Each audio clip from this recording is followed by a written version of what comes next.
E aí, pessoal, tudo bem com vocês? Aqui é o Wesley, essa é a nossa nona aula do curso de Biologia Celular e hoje nós estudaremos aqui em específico o nucleolo.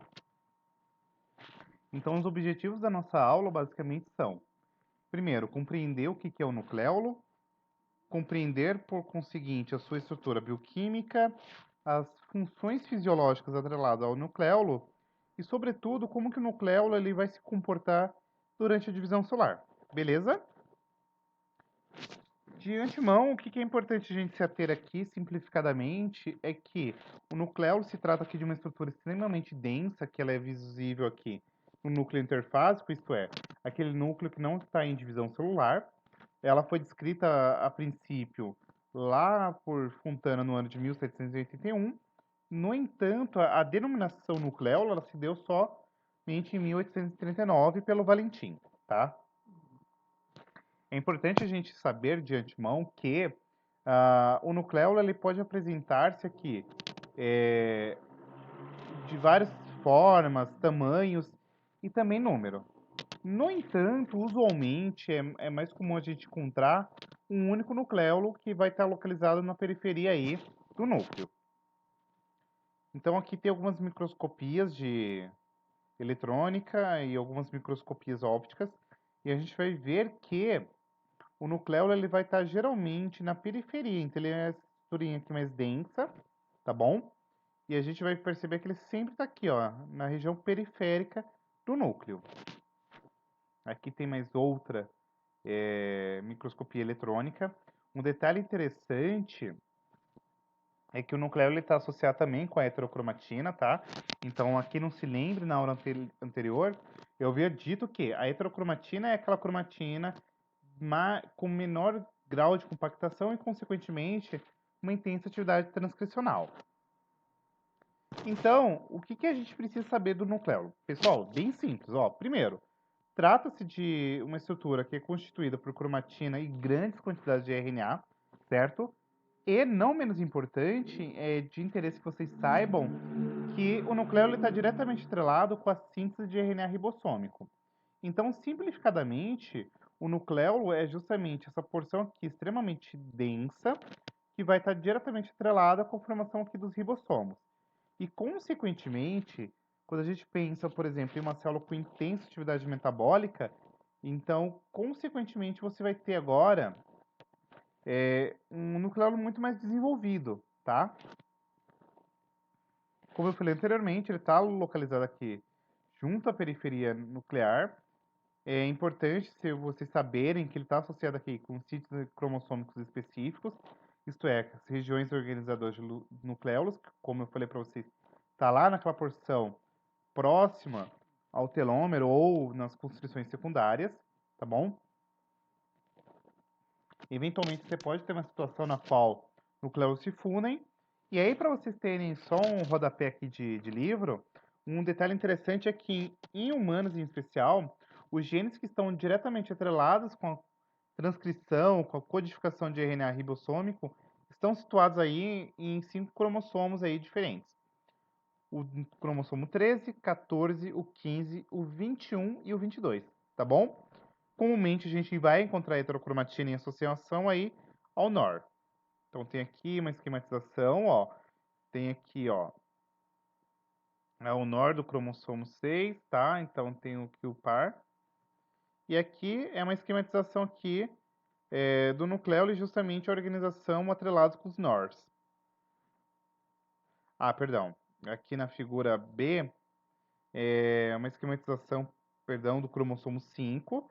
E aqui você vai encontrar as regiões dos NORs presentes no cromossomo 5. Beleza? Então, é importante vocês se aterem que o nucleolo está diretamente atrelado aqui com uma associação com heterocromatina, tá? Ele é visível no microscópio óptico, mas no eletrônico, o interessante é que a gente consegue fazer uma visualização muito mais apurada e, consequentemente, fazer uma classificação. A gente pode classificar uma região do nucleolo denominada como região granular e uma outra chamada de fibrilar. E aí, nesse sentido, dentro dessa contextualização aqui de região granular ou fibrilar, a gente ainda consegue classificar os nucleolos como reticulado, com camadas concêntricas ou um nucleolo compacto. O que vai distinguir um do outro é que no reticulado o que você vai ter aqui são elementos granulares de ribonucleoproteínas, as RNPs. O nucleolo aqui com camadas concêntricas é aquele que você vai ter elementos fibrosos na região central e granulosos aqui na região periférica. E o compacto é aquele que você vai ter uma sobreposição aí de região granular e fibrilar, beleza? Então tem aqui, ó, novamente mais microscopias eletrônicas, e aí percebam como que se dá essa distribuição, ó. Você vai ter essa região aqui fibrilares e aqui você tem a região granular do nucleolo. Então, ó, aqui é um nucleolo muito mais compacto se comparado a esse, tá? Aliás, esse daqui, perdão, esse daqui a gente deu um zoom, e esse tem esse nucleolo aqui extremamente compactado. E aí, se vocês perceberem, ó que coisa interessante, você tem essa porção aqui periférica, na onde você vai ter a heterocromatina, aqui é o envoltório nuclear que a gente estudou na aula passada, e aqui é o nucleolo. E aí, quando a gente pega o nucleolo, dá um zoomzinho nele, a gente vai ver que vai ter ainda, ó, regiões com essa porção fibrilar e essa região granular. Pensando agora em componentes bioquímicos, é importante vocês se aterem que o nucleolo ele é composto aqui por proteínas não estrônicas, rDNA e RNA, diferentes espécies de RNA aqui, inclusive, a gente vai ter diferentes tipos de RNA ribossômico, tá? A gente vai ter pequenos RNAs nucleolares, a gente tem as RNPs que eu falei anteriormente, e aí, excetuando-se, ou seja, excluindo-se o DNA, você tem uma proporção RNA proteínas que pode chegar aqui de 1 para 5, sendo comum uma proporção 1 para 11,5, tá? E aí, quando a gente faz uma análise proteônica, a gente encontra que aproximadamente cerca de 350 diferentes espécies de proteínas aqui nucleolares. Então, o que é importante vocês tomarem cuidado, pelo amor de Darwin, Rosalind Franklin? O nucleolo não é uma organela, tá? É apenas uma estrutura temporária e, como eu falei para vocês, você tem aqui uma região fibrosa e uma região granular, beleza? Então aqui, ó, essa figura eu tirei desse paper aqui, ó, e aí tem várias proteínas que estão associadas aqui com o nucleolo. Então, ó, tem a RNA polimerase associada com a síntese de RNA ribossômico aqui no nucleolo, a topsoisomerase, que é a descondensação do DNA, a topsoisomerase 2, que faz relaxamento. Então, tem várias classes de proteínas associadas com várias funções aqui, associadas à transcrição e tradução, beleza? E aí, o que é importante vocês ainda saberem? Que boa parte dessas proteínas aí que fazem parte do nucleolo tem uma função até o momento desconhecida. Então, assim, a gente não sabe exatamente qual é a função de todas essas proteínas, porque tem proteína pra caramba, tá? Algumas funções que são aí comumente associadas seriam aí com a biogênese dos ribossomos, tá? Existe aqui alguns estudos de bioinformática tentando aí fazer uma elucidação disso, só que acredita-se aqui que 25 proteínas que estão presentes aqui no nucleolo estariam envolvidas com a regulação de RNA mensageiro. Então, quando você pensa em nucleolo, olha as coisas que ele faz. Primeiro, ele é um centro de transcrição e processamento do RNA ribossômico. E aí, a quem queira saber, processamento é você fazer splicing, beleza? Está associado aqui com um processo no qual o RNA ribossômico se associa com proteínas para formar aqui os complexos ribonucleoproteicos, estão associados com a formação de precursores das subunidades ribossomais, e um aspecto muito importante aqui atrelado com o nucleolo é que uma parte da transcrição acontece aqui no nucleolo, sendo que o restante, em geral, não é utilizado, que a gente vai chamar de espaçador. Então, se liga. Essencialmente, o que é mais importante vocês se atentarem aqui no nucleolo é que ele está diretamente atrelado com a formação dos ribossomos. Então, o ribossomo é uma organela citoplasmática que é constituída por duas subunidades, tá? E essa organela, o ribossomo, ela é basicamente derivada do nucleolo, tá? E aí, o que é importante vocês se atentarem ainda? Quando a gente pega o mapa genético aqui do RNA ribossômico, a gente vai ter uma região de transcrição. No entanto, a gente tem uma porção aqui que a gente chama de espaçador não transcrito, tá? E ainda dentro desse contexto aqui, você vai ter uma região de sequência externa transcrita, que é a ITS, e nós ainda temos aqui uma outra porção chamada de ITS, que é um segmento intercalar transcrito. Belezinha? Então aqui, ó, tem alguns mapas genéticos de RNA ribossômico do ser humano, aqui da Drosophila melanogaster, que é a famosa mosca de fruta, da Saccharomyces cerevisiae, tá? Que é um fungo. E aí você tem as regiões aqui transcritas, são as regiões preservadas, tá?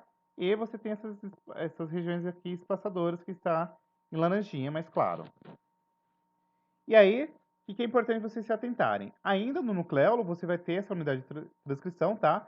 Então, tu tem a priori a formação de um RNA aqui pré-ribossomal, e o que acontece? Esse RNA pré-ribossomal ele vai passar agora por um processamento. Então, você vai ter algumas modificações nesse processo, tá?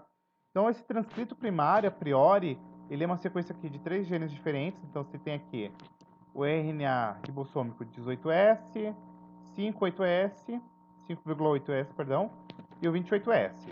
E ainda dentro desse transcrito primário, você tem uma sequência aqui externa transcrita, que é ETS, e 2 segmentos aqui intercalares transcritos, que são os ITS, que eu falei anteriormente.